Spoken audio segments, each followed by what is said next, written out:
Hello everyone. Today we will be discussing English in India.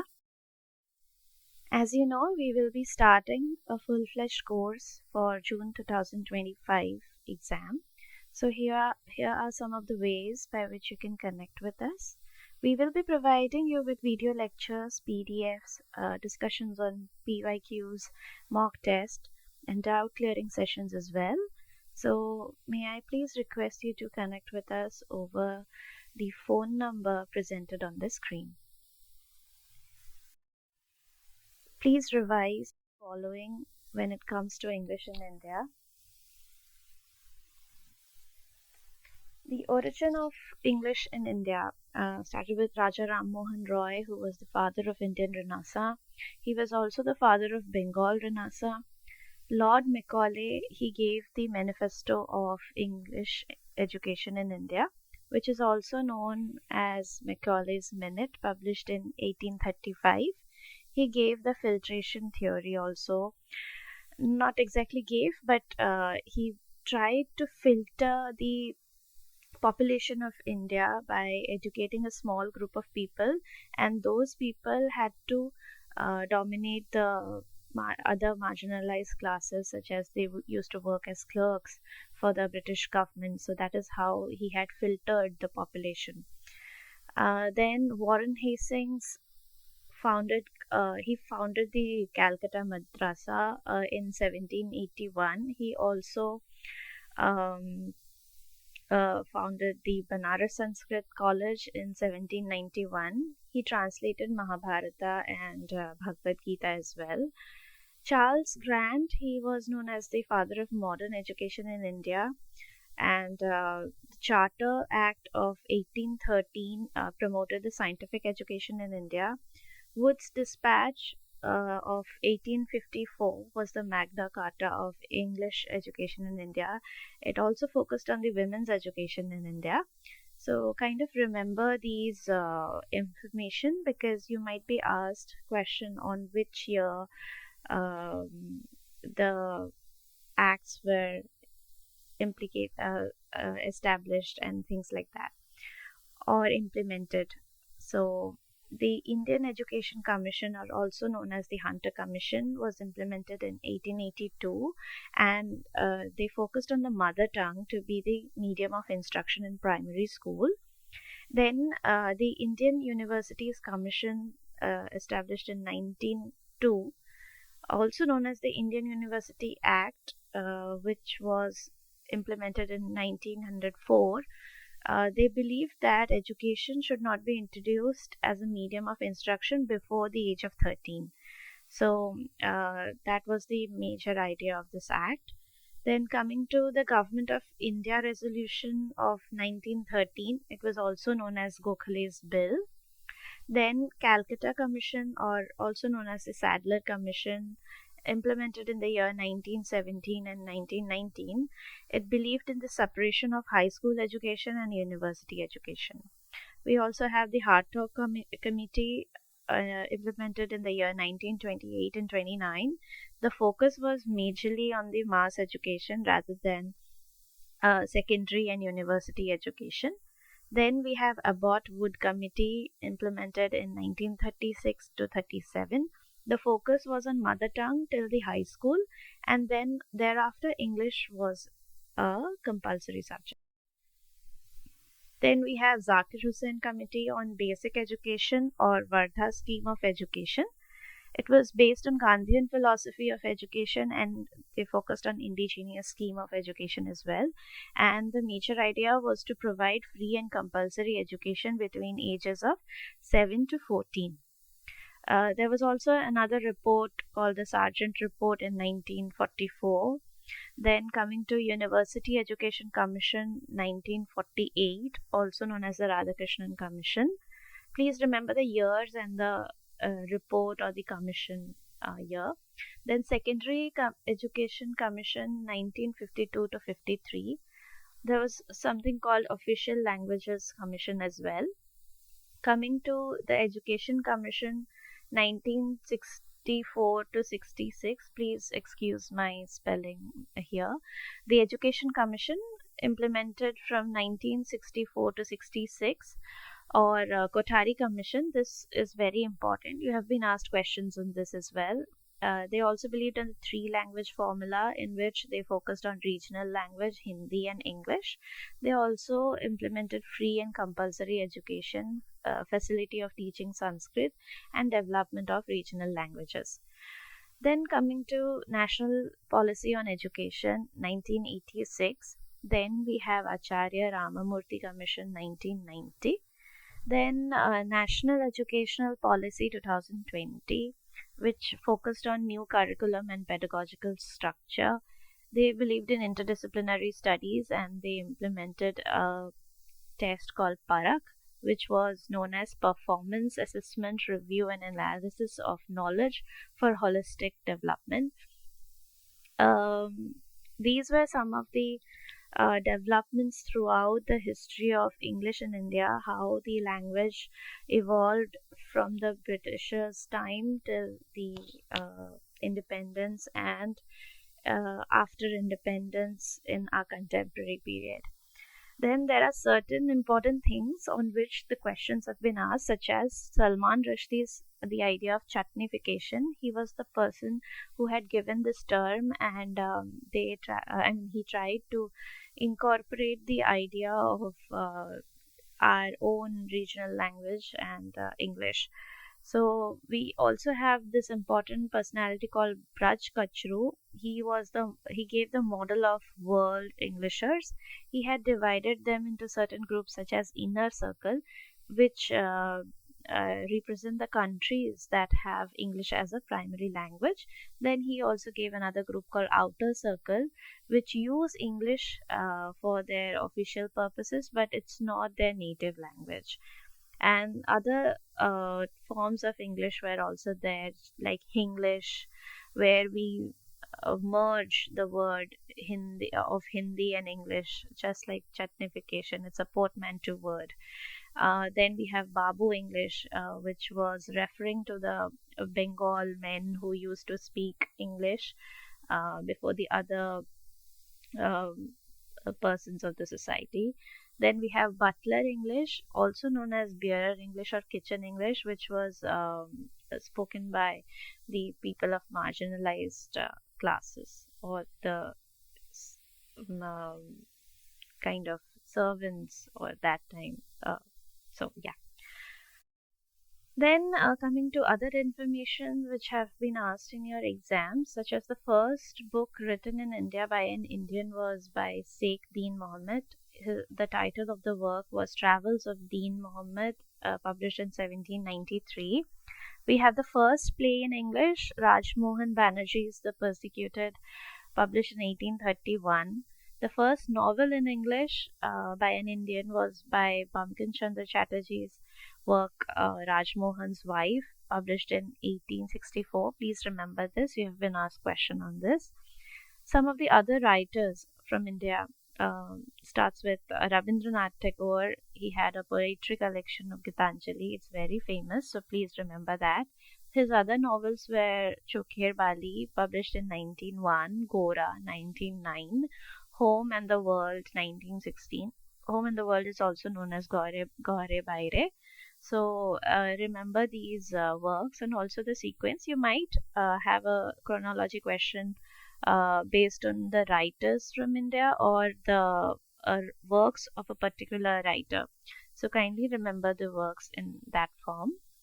Then we have Swami Vivekanand, his works such as the Raja Yoga, Karma Yoga, Bhakti Yoga, Kali, and the Mother are important. We have Sarojini Naidu, the Indian Weaver's Palanquin Bearers are her famous poem, and the major poetry collection for which is known is Golden Threshold, published in 1905. We have Bankim Chandra Chatterjee's Durgesh Nandini, Kapal Kundala, Mrinalini, Anandamath, The Poison Tree. We also have Henry Louis Vivian de Rosio's The Fakir of Jangira. Then coming to Michael Madhusudan Dutt, The Captive Lady is one of his famous works. We have Toru Dutt, her first novel was Bianca, or The Young Spanish Maiden. Our Casuarina Tree is her most famous work, and you have been asked questions on Our Casuarina Tree as well. So please remember these. Then we have Sri Aurobindo's work, The Divine Life, published in 1939.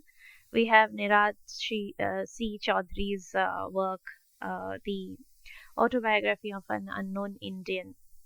You might have matched the following questions, like you'll be given the names of the writers on the one hand, and the other hand you'll be given the names of their works. So you might have questions to match them. So please remember which writer has written which work. Then coming to Mulkraj Anand, he has written Untouchable and Coolie. I mean, they have written other works as well, but these are certain works which are very important and they are known for these works.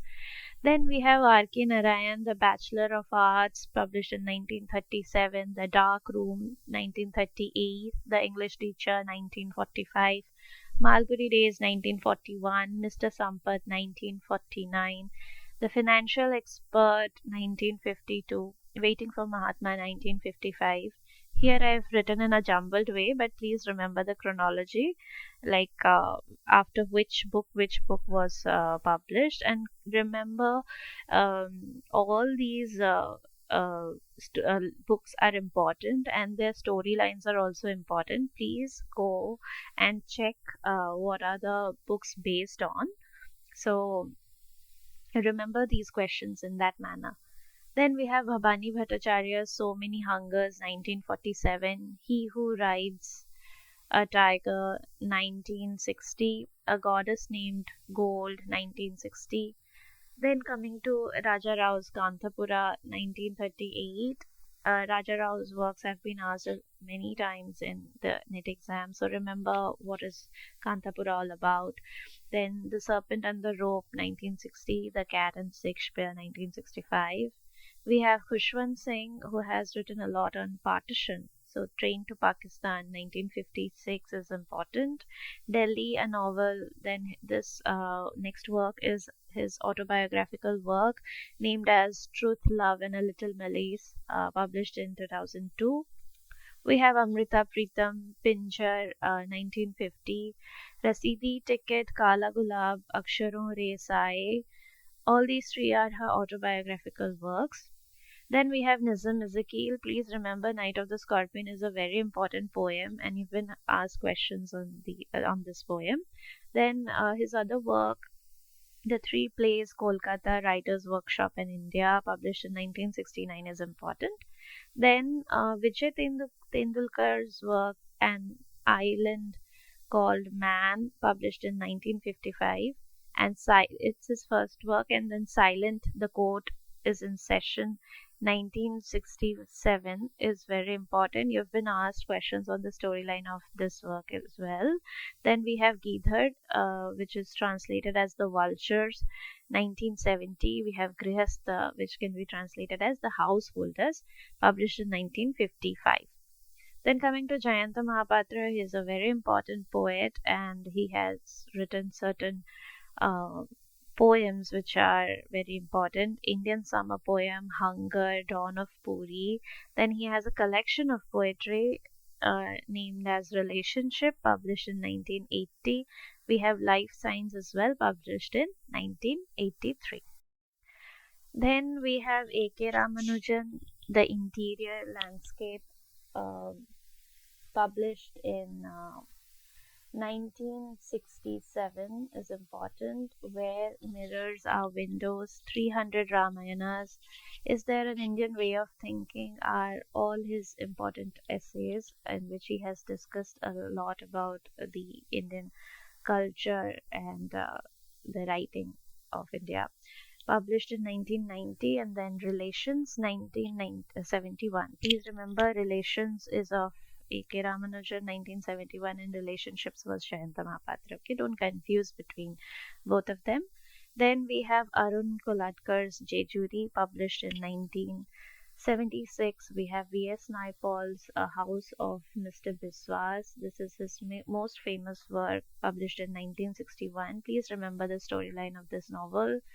We have An Area of Darkness, published in 1964, In a Free State, 1971, Guerrillas, 1975. Coming to Ruskin Bond, The Room on the Roof, 1956. This is uh, his most famous work, and it had a sequel called Vagrants in the Valley, published in 1993. Then Lone Fox Dancing, 2007. It's kind of an autobiographical work. Coming to Kamla Das, she was a very radical poetess, and The Grandmother's House, The Descendants, The Sunshine Cat, The Winter are some of her major poems. She used to write about marriage and sexuality, so she was very radical for her time. Then coming to Anita Desai, she has written a number of novels, and all of them are very important. Please remember the sequence and the storyline of all these works. We've been asked many questions on her. So, to start with, she had Clear Light of Day, published in 1980, Journey to Ithaca, 1985, Feasting, Fasting, 1999, Cry the Peacock, Voice in the City, 1965, Bye Bye Blackbird, 1975, Where Shall We Go This Summer, 1975, Fire on the Mountain, 1977, Baumgartner's Bombay, 1988. It was based on a Jew person. So remember this. Then In Custody, 1984. Please look out for the storylines of all these novels. Then coming to Girish Kannad, he is a very important dramatist. He had written Yayati based on a ancient myth in which the king wanted to exchange his old age with his sons, and he wanted their youth. So published in 1961. We have Hayavadana based on Thomas Mann's work. So please remember the storyline of this drama as well, published in 1970. We have Tughlaq, 1964. We have Nagamandala as well. Please remember Nagamandala is very important. Remember the storyline as well. Then coming to Shashi Deshpande, she had certain works. The Dark Holds No Terror, 1980. That Long Silence. That Long Silence is very important, 1988. Small Remedies, 2000. And then we have Arun Joshi, The Strange Case of Dilip Biswas, published in 1971. Then The Foreigner, 1968, and The Apprentice, 1974. Salman Rushdie, he is very famous, so you need to know all of his works and the storyline of all of his works. The first one that he had published was Grimace in 1975. Then coming to Midnight's Children, 1981. It was based on partition, so please remember what was this novel all about.